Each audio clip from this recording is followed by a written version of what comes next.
First, thank you for being here this late. And yeah, let's start. First, let's see what we'll see today on our on this presentation. Um, we'll talk a bit about serverless and what is serverless. Then we'll see how it works. After that, we'll see why is it important. We'll continue to some overview of serverless platforms that you can use today. Then after that, we'll see when should you use serverless and when shouldn't you use serverless, because of course it's not for everything. And finally, we'll see how it works with Node.js and JavaScript. So I'm Stojanović. I work as a CTO and a partner at Cloud Horizon. It's a small company that is doing web and mobile applications. It's based in Montreal, Canada, and Belgrade, Serbia. I'm from Belgrade. And also, I'm organizing JS Belgrade meetups for a bit more than 2 years. You can follow me on Twitter, and there's a bunch of open source things on my GitHub, so that's it. Before we continue, I would like to, I would like to know something about you. So first, how many of you are developers? I guess most of you, cool. How many of you are doing JavaScript? Cool. Node.js? Okay. And how many of you tried serverless in any form? Ooh, that's not bad. Finally, who read Hitchhiker's Guide to the Galaxy? Cool. So yeah, it will be full of quotes. And yeah, if you just trust everything I tell you today, you'll see that serverless is really simple. Of course, you don't need to trust me. Let's see what is it. And if you Google term serverless, beside a bunch of things regarding the name itself, of course, it's a big buzzword. It's probably one of the biggest buzzwords in 2016. First, you'll see that serverless is something called platform as a service. So platform as a service doesn't tell us much about what this thing is. Okay, someone is managing some platform for us, but there's many things that are platform as a service. So if you continue Googling, more recently, people are talking about function as a service. And again, it's not really easy to understand what's a function as a service. So I like explaining things with something simple and something that people know. I guess most of you played with Lego bricks, right? So let's try to explain serverless with Lego bricks. What's serverless? Is it like stepping on a Lego or something like that? It can be, but I hope most of the time it's not. Let's try to explain serverless with Lego bricks. Imagine that this piece, 4x4 white Lego brick, is our server. It doesn't need to be a physical server. It can be a cloud server or something like that. So how do we build our normal applications? Let's call them monolith applications. We just program different things and we put them on that server. So for example, green brick can be some user management or something like that. Then yellow brick can be payments. Maybe orange brick is a thing that we are using for sending emails and things like that. Then blue brick is our core feature. And finally, we have another part of our service that are converting some things to PDF or something like that. And this works most of the time. But at some point, more users are coming to our system, so we need to scale everything. How do we scale everything? We just simply take everything we have, make a copy. And if there's more users, we need to make more copies. But it's not that simple. We need to make sure that everything is stateless. So each server doesn't need to know, first we need to put some kind of load balancer in front of all those servers. Then we need to move the database and some state outside of those servers, because maybe first time you'll hit the server in the middle, and on your next visit you'll hit the first server, and that server doesn't know anything about you. So that's a problem, right? And also, maybe we don't need to scale everything. Maybe people are using just our blue brick, our core feature, and maybe there's a bunch of users, so we need to immediately scale our green brick. But why do we need to scale everything? Also, one big problem is if something fails and our server is gone. So even if the smallest thing fails, like sending emails, everything can be gone. Of course, we can do a bunch of things to solve this. And there's one thing that we call microservices that should help with this. So how do we build our microservices? At least how should we build our microservices? Most of the time we don't do that. First, we still have our server. It's some physical machine, but with microservices, we should put each piece of our application on the separate server. So we build everything on a separate server. If we need to scale that, it's much simpler. So we can just scale green peas or just blue peas. And if we don't need PDF generation anymore because we updated our application or something like that, we can just remove it. Also, if something fails, we can simply have a backup. But what if this thing fails? We don't have a backup immediately, so basically we need to have a backup copies all the time. And servers are not that cheap. They are, but sometimes when you're a startup, you have much more things to think about, and when you're a big company, then again, you have other things that you want to invest more than in servers. So most of the time, to make our microservices cheaper, we do something like this. We build first application, something similar to our monolith application, and when we need to scale, finally we have microservices, so we can put more of them on one server. And then if we need to scale more, we can fit more of them, and that's cool. But again, we have the same problem. If one thing fails, it can affect the other things on that physical machine. We can solve that with containers and other things, but again, it's not easy. But just imagine that we can do something a bit different. Just imagine that we don't need that 4x4 piece, and that we can build our application something like this. So we just build our services the way we want them, and if we need to scale them, we can simply add more things, but we don't need to care about physical machines anymore because we can fit as many as we need. Also, if we don't need something, we can just turn it off. Seems better, right? Also imagine that we can scale that automatically, that we don't need to do anything, that it will magically scale up and down. And finally, imagine that if something dies, it was too small for animation, it can be replaced automatically without affecting other components. And finally, second time, you pay only for the parts that you're really using. Seems really cool, and actually we have that. That's called serverless. So let's try to understand how that works. Of course, most of the time, this is a great quote that we can apply to IT. Most of the time, we just want things that works. And let's see how serverless works. It's not a magic. It's event-driven. So that means if we have our function, that can be a light bulb, and we have some trigger, when we click on this switch, it will turn that function on. When we click again, it will turn it off. And it's really like serverless, because if this light bulb is not working, we are not paying for electricity. Of course, we need to buy a light bulb upfront, but with serverless, we don't need to do that. Also, our light or a function can be triggered with multiple different things like Amazon Alexa or some mobile application and things like that, some sensors and many different things. And also, we can have multiple triggers for one function. And finally, the cool thing with serverless is if we use our light and we need more things, it will magically scale for us. Fortunately, lights doesn't work like that. Also, if something breaks, it will be automatically replaced.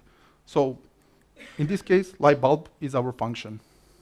And also, it's stateless. So our containers are like golden fish, because it remembers everything for amount of the request. So when your request is done, your function doesn't know anything what was in the past. So you need to store the state and everything somewhere in the database or something like that. Okay, that's cool, but how that works in the real systems? So let's see part of some application that most of you build at some point. there's some kind of mobile application or whatever, web application. We don't care about front end right now. And we have some kind of API. And when user want to sign up, it will send a request to our API. Then we'll use our sign up controller or whatever we call that function that will contact our database, check if that user exists, do some validation. If it doesn't exist, it will create a new user.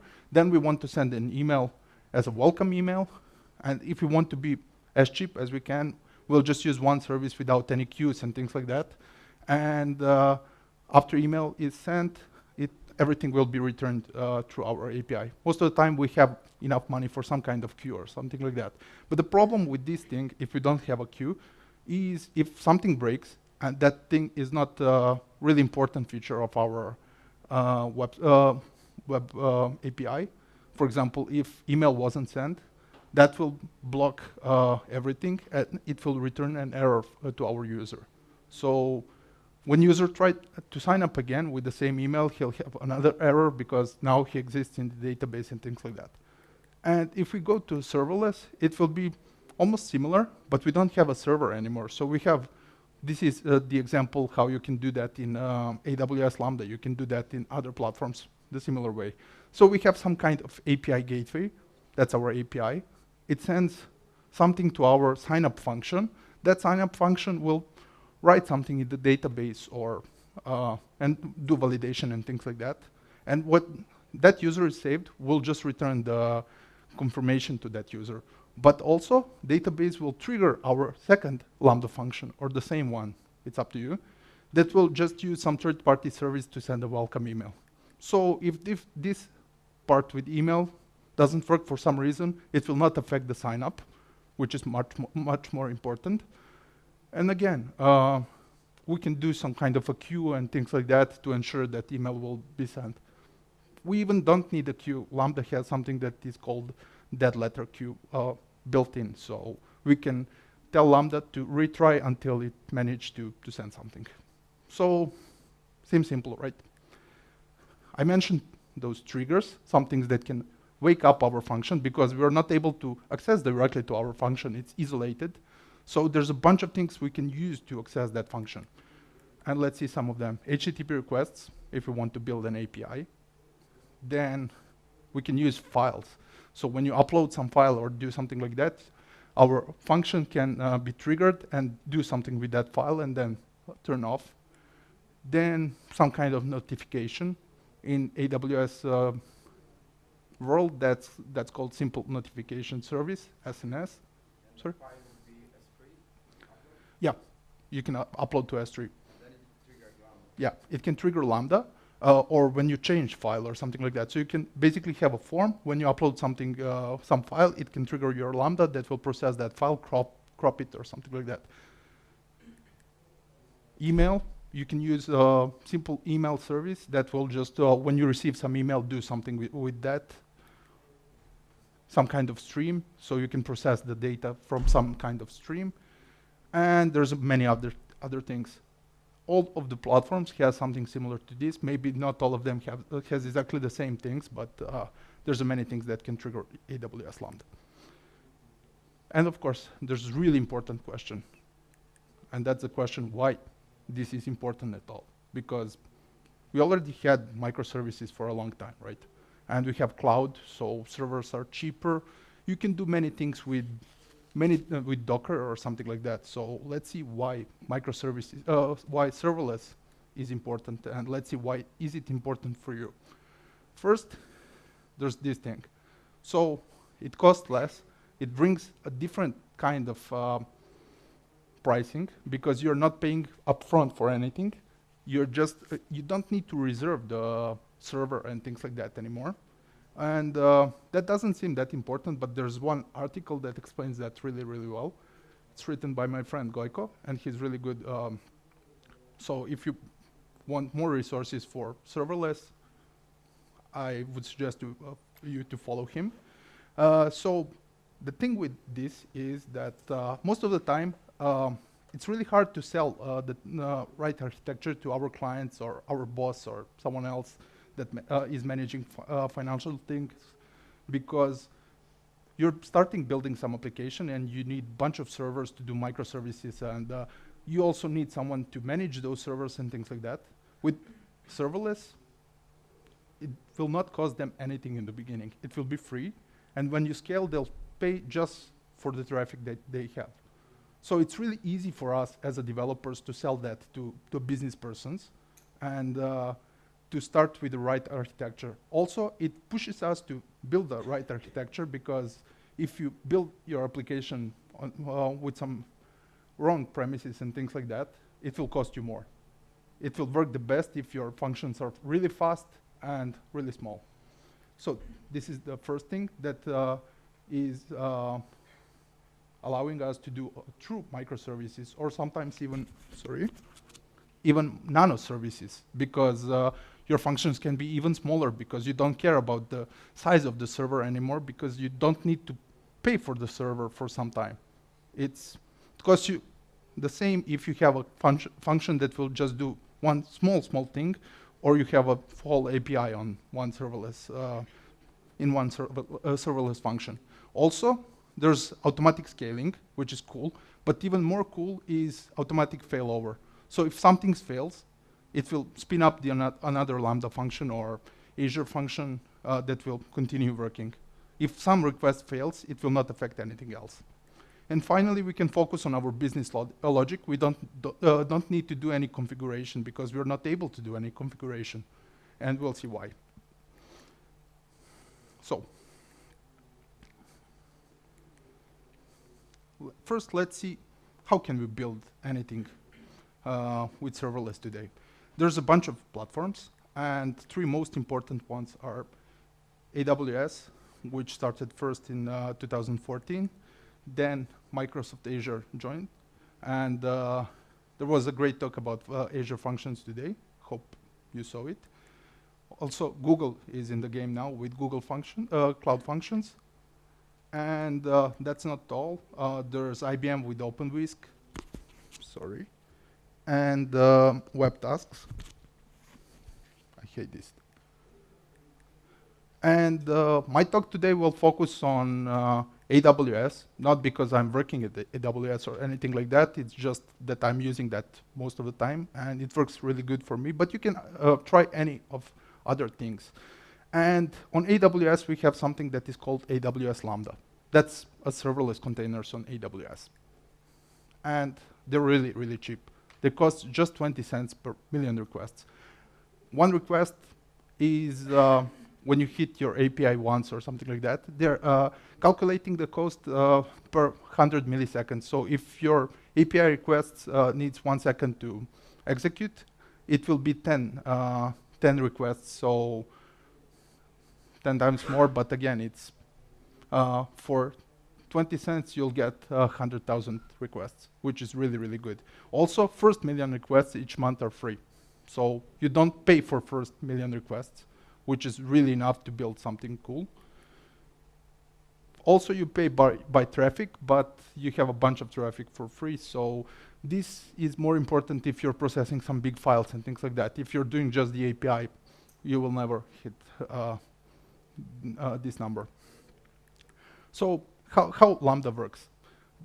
Right now, there's a timeout, so your function can execute up to 5 minutes. If you need more than 5 minutes, serverless is not for you, at least not for that server.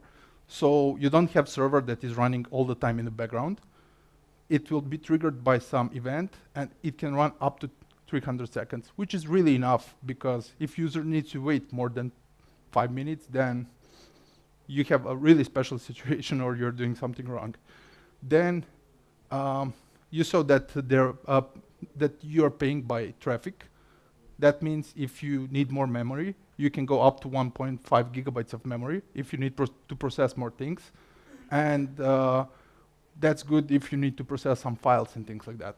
Also, Lambda is read-only, and there's just one thing called temporary folder, where you can write up to 500 megabytes of data, which seems weird, but it's really good, because everything it forces you to do stateless things.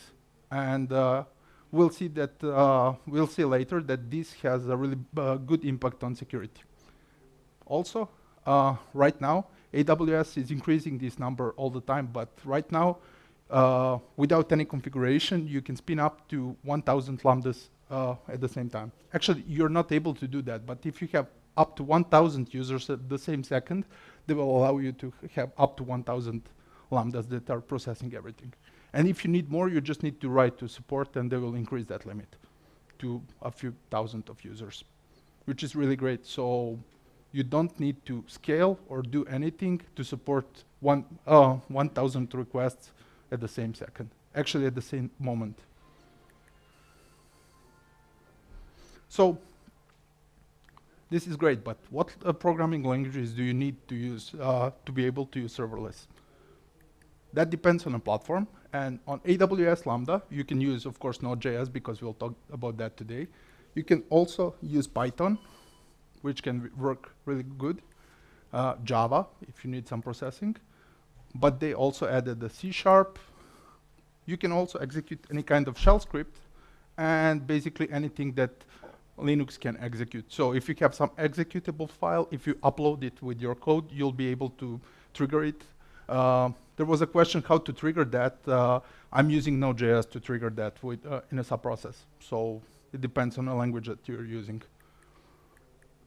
With Azure, it's almost the same. So they have Node.js, of course they have C#, F#, Python, but they also have PHP, and they can execute, actually I think it's PowerShell scripts and an executable, because I think they're running on Windows, right? It should. So with Google Functions, at the moment you can run just Node.js. Actually JavaScript with Node.js runtime. I don't know which version of Node you can use on Microsoft and Google, but on AWS Lambda you can use Node version 6.10, and you can also use 4.3.2. But this sounds great, but it's not for everything. There are things that you shouldn't do with serverless. And let's first list those things, and then let's see why they're good. What can you do with serverless? First, if you need real-time applications with WebSockets, you can do that with some external external services. But since you don't have your server all the time, you're not able to listen for WebSockets and things like that. Also, if you need some really low latency for some reason, if you're building some really important API or something like that, serverless is probably not for you, because you're not able to guarantee start time. It will be really low with Node.js. It has really low impact on latency and everything, but it's still containers, so AWS or anyone else needs to spin up container, and it will take some time, of course. If you need to customize your server for any reason, then again, it's not for you, because you're not able to do that. If you need compliance, you can probably fit some kind of medical application in AWS, because API Gateway is HIPAA compliant, but it's probably not a smart idea yet. If you need long-running tasks, at least those tasks are not good for serverless, because it has a timeout for 5 minutes. And if you need complex computing, you should probably use some different platform for that, because you're not able to pick which processor do you want, because someone else will take care about that for you. And if you need to provide some special license agreement, it's really hard if that is not aligned with something that AWS will provide to you. But what can you do with serverless, and how do you start with serverless? First, if you have some side project or something small that you're starting in your company, it's really good. You can use, for example, AWS Lambda and AWS ecosystem, so you can build that. For example, API, we'll see a bit later how to do that. Or if you have some big application, you can start moving things from your application. So move just one service to AWS Lambda or something else, and use the rest of the application in your traditional, actually in the same way that it is right now. So for example, use case for this is that one of our clients had, they have a mobile application for some kind of catalogs. And when they upload some catalog in PDF, it can have up to 300 pages or so. For example, IKEA catalog or something like that. We need to convert that to JPEG images, and that consumes a lot of CPU power and memory because ImageMagick is consuming much power and energy. So they send push notifications when they finish with the first catalog. They send push notifications for a few 100,000 users, so they can they start coming to the application and they start opening the mobile app. But they upload the second one. So while a lot of users are coming to the app, we are using a lot of CPU and memory to convert the other catalog. So that was affecting scaling and everything a lot. We need to scale upfront and do some crazy things. But when we move this to S3, right now we don't use our server anymore for files, because when they upload something from CMS, it goes to S3. That's exactly the thing that you asked. So that triggers LAMBDA. It doesn't touch our server at all. LAMBDA will spin up to, I don't know, 300 other lambdas for each page of the PDF, and convert all of them to images, store them again to S3, and just let our server know that everything is done. So we can just scale to support the traffic for mobile app, but we don't need to care anymore about PDF converting and things like that. And that costs $0 per month. And they have a bunch of traffic. How can you do that? And I'll show you how to do that with Node.js, because you can do everything with Node.js, of course. It's probably not smart, but. So first, how does it work with Node.js? I would say that Node fits really good with AWS Lambda. And here's why. First, it has a really good startup performance. So if you compare it with, for example, if you compare it with Java, it's much lower latency to start your program on AWS Lambda, because Node is smaller. It's even better than Python still. Then there's a bunch of small modules which fits really good with AWS Lambda. You don't need big frameworks and things like that for serverless, because you want to solve just one thing. It has a good performance with low CPU and memory, so you can use the basic version of Lambda. You don't need to increase memory and everything, so you'll pay less. It's single thread, which is good because you don't need to do parallel things. And it's really easy to learn. So seems like a really good fit for Lambda. But on the other side, there's some problems, of course. First, it's async. And why is it a problem? Because it causes many problems for people that are not that experienced with Node.js and JavaScript in general. And you really don't need something to be async, because your server is just processing, actually your container or whatever. AWS Lambda is processing just one request. So really don't use async at all, and it can introduce a bunch of problems. We have some serverless framework that I'm working on, and most of the problems that we see on GitHub are the problems with promises. So not the problems with library, it's just the problems with async. Also, Node is made for scalability, and that's great, but we really don't need that for AWS Lambda, because Amazon is handling that for us.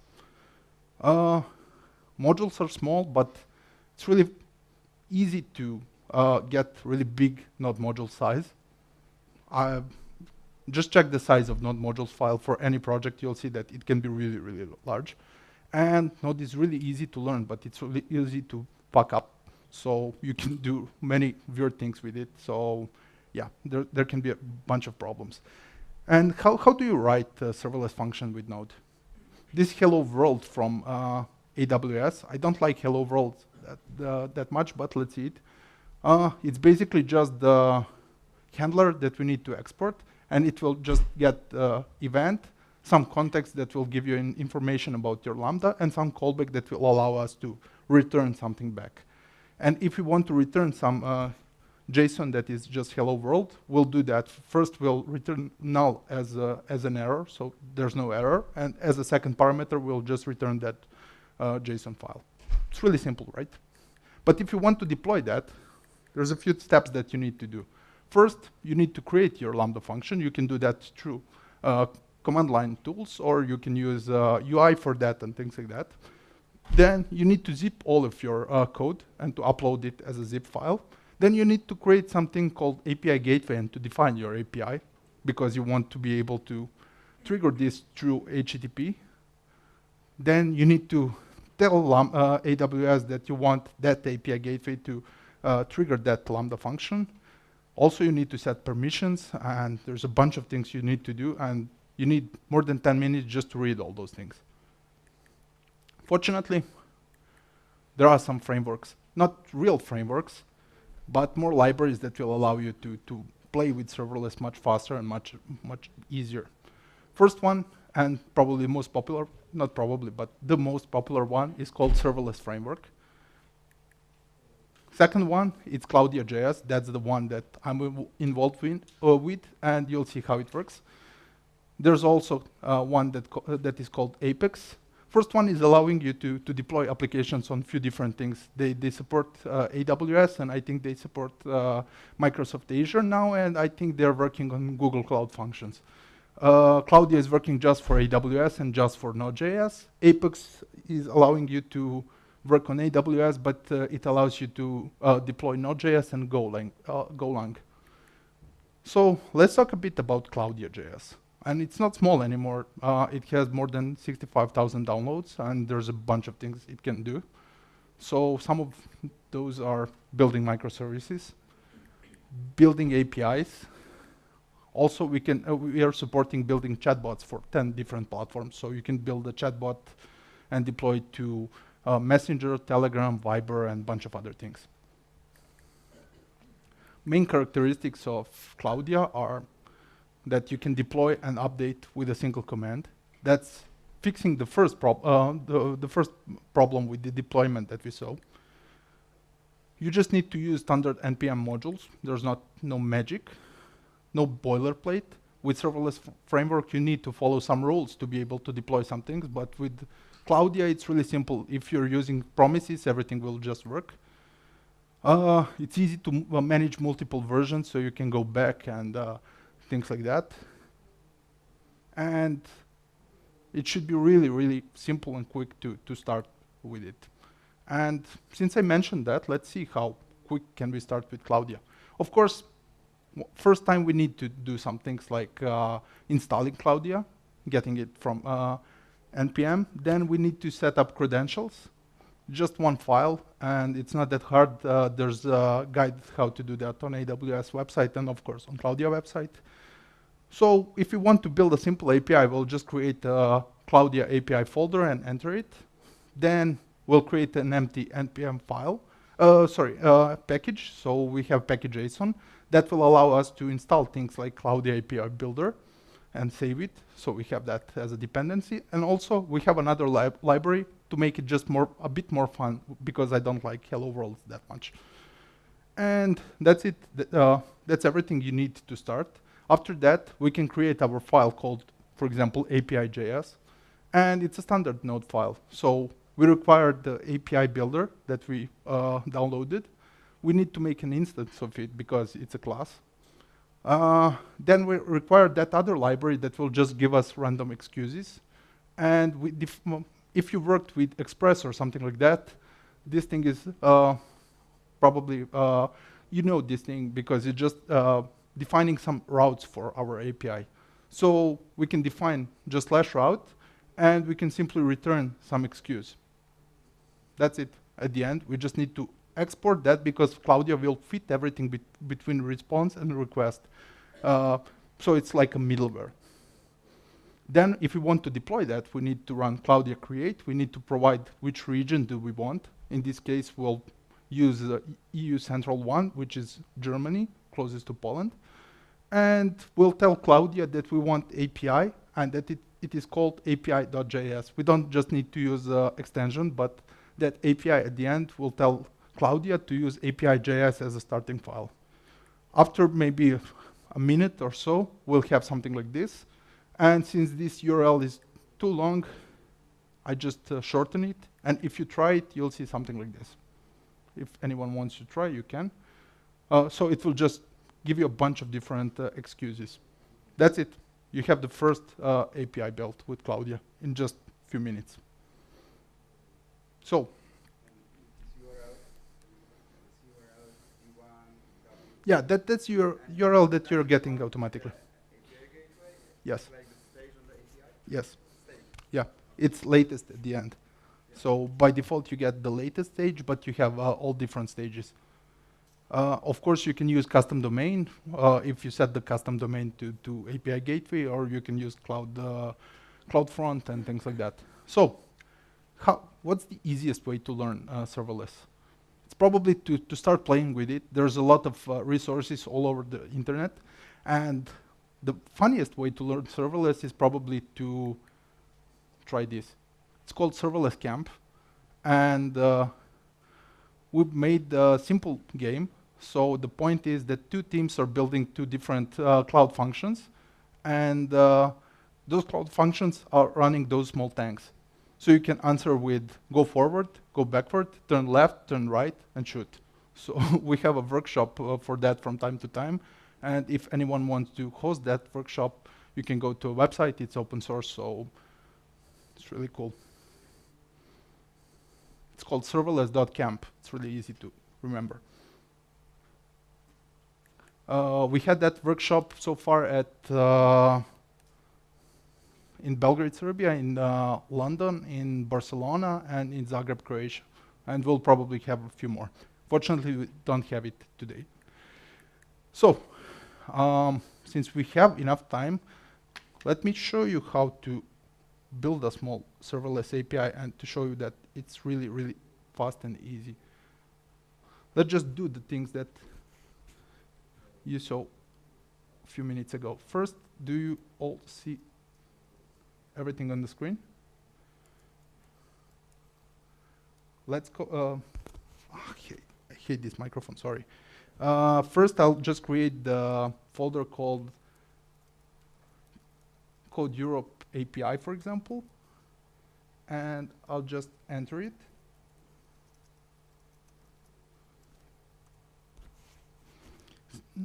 Then, as I show you, we just need to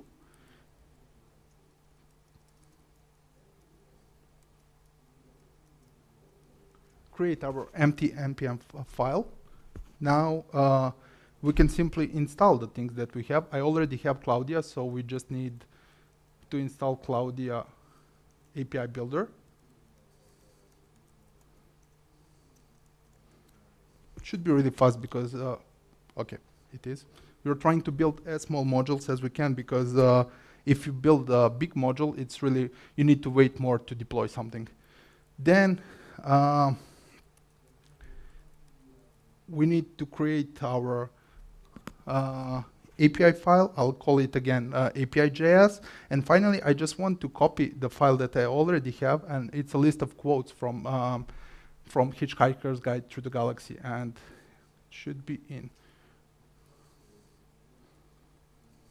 here. Finally, I'll just open Atom because it's easier for me. Just a second, sorry. Where's my mouse?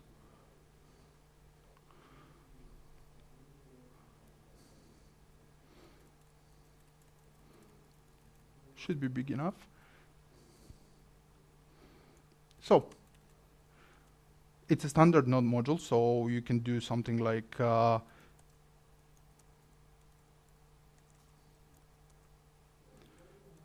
then we need to import our API, which is Cloudia API Builder, as we saw.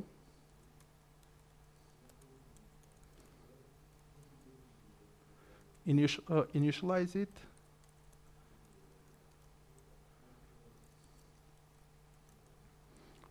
Then we need to define some routes. First route will be simply to return all the quotes, and before that we need to import all the quotes.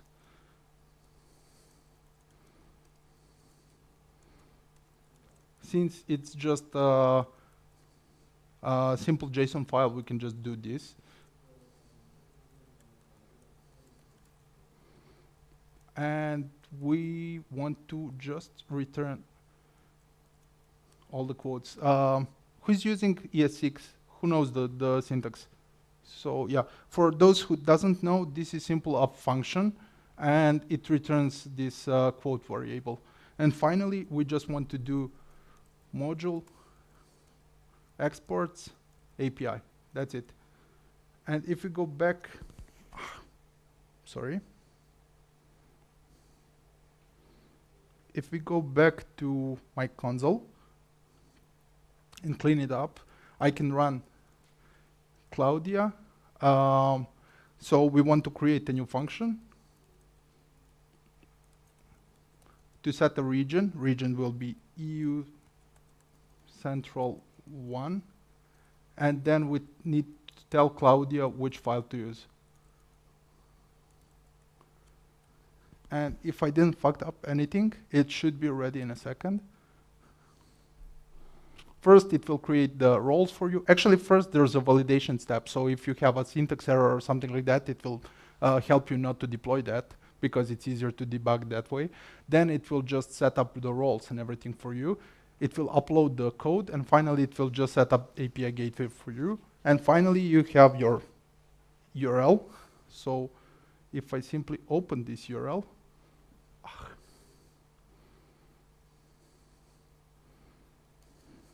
sorry, mirroring display wasn't the smart move.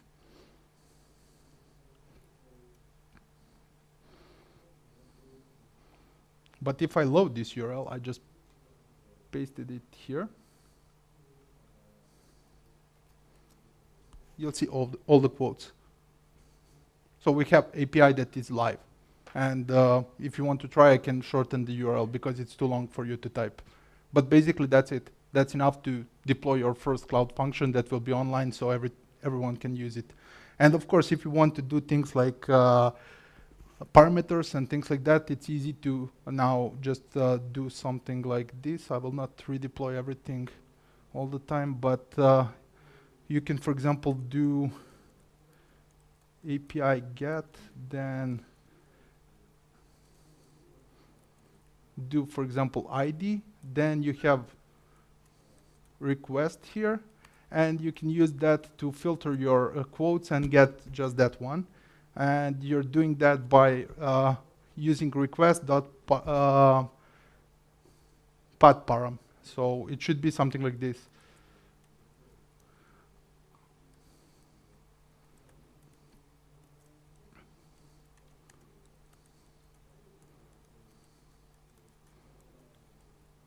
Let's try if it works. It should.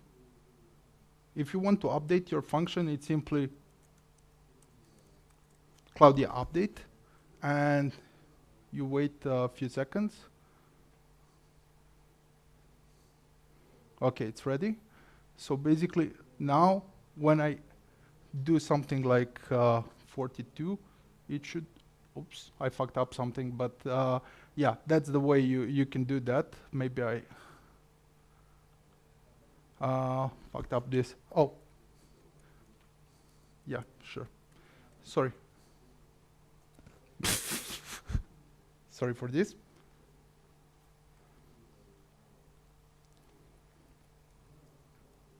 Yeah, I didn't tell the function to use the correct parameter. But basically, yeah, if I do now this, it should deploy everything, and now I should be able to filter our array of quotes to just one quote. It's automatically online, and you can see one quote. So it's really, really simple to do things like that. How much time do we have? Was it, when you redeployed, was it a cold start or the Claudia? Claudia update. But does it, after update, tries to invoke the function once? No. It was all cold start? Yeah, it's when you hit the URL again, it will start the function. So that's it for the first part, but let's do it quick because I know that it's too late and this is the last talk today. So I want to talk about two more things really quickly. And first one is the name, because that's the main confusion about serverless. So basically, you know, less is more, right? So basically, serverless is sometimes more servers.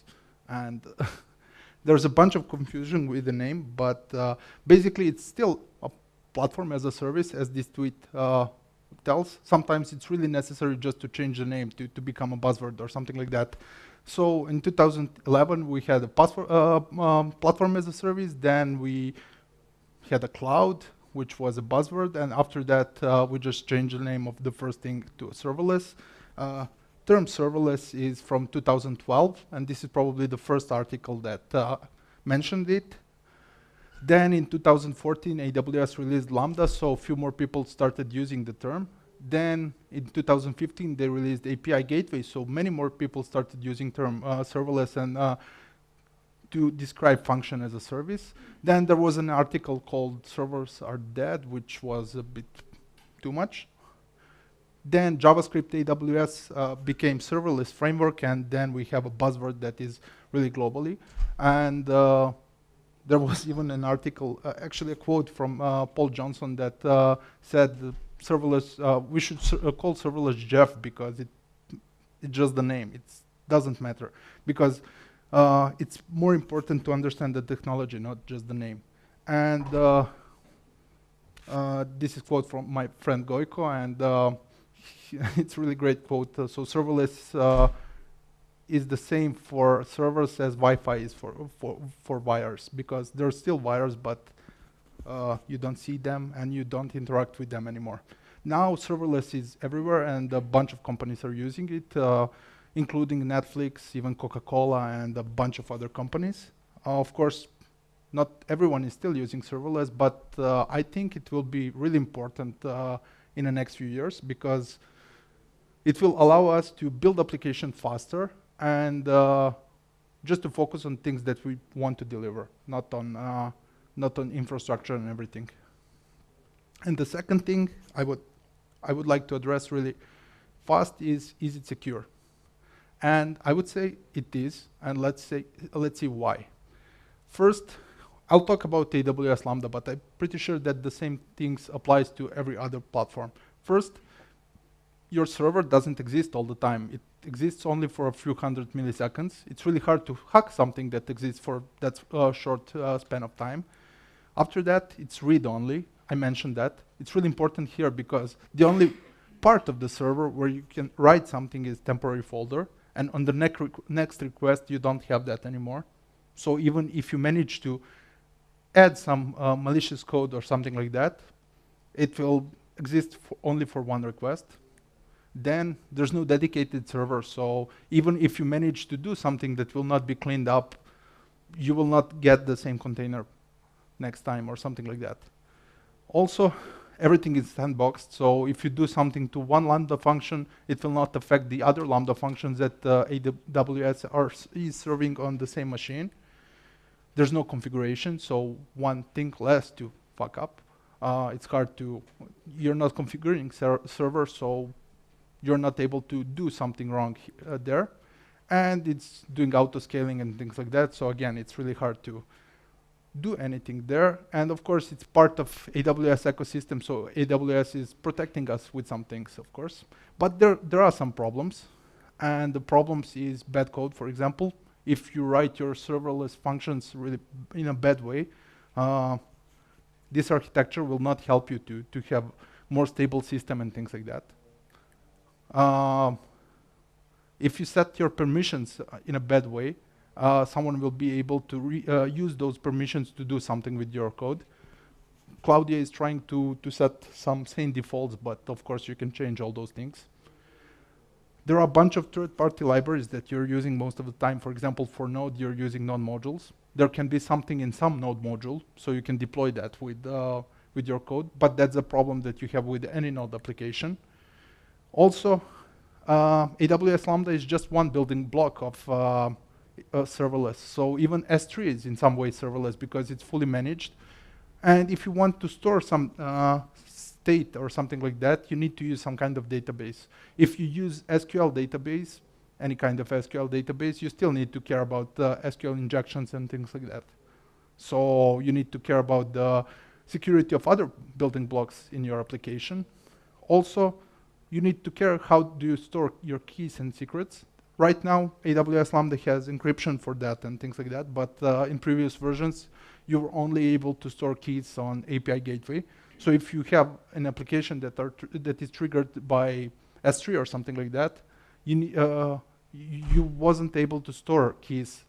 You need to deploy them with the code or something like that. And finally, is it secure? It depends on you. Most of the time, for me, it seems that it's much more secure than some traditional applications, but again, you can make some bad steps and make it less secure, of course.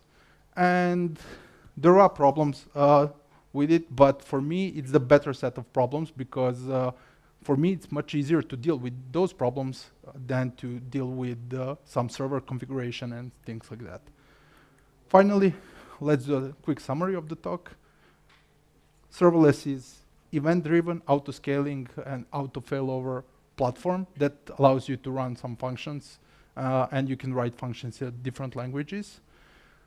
It allows you to build real, cheap, and secure microservices, and it forces you to do good microservices because everything needs to be stateless, and you don't need to bundle things together just to lower the price for your bill for the servers and infrastructure. So it forces you.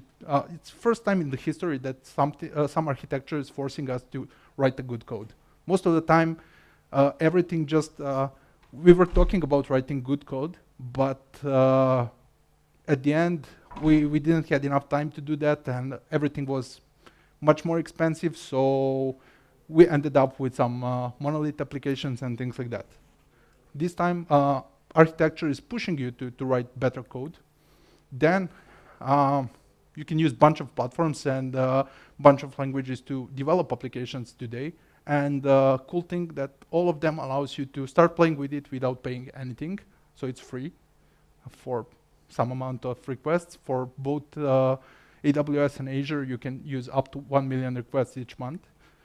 Then it works nice with Node.js, but even if you're not writing Node.js, you can try many different languages. And for now, there's 3 main frameworks, and you should try it today and deploy something small. The great thing with serverless is that you spin up some function, and a few months later, you just see that it still works, and you forgot about it. It's not like that with standard servers and things like that. For example, if you're using Node, you don't need to care about the restarting if application crash and things like that. Finally, this is the end. Any questions?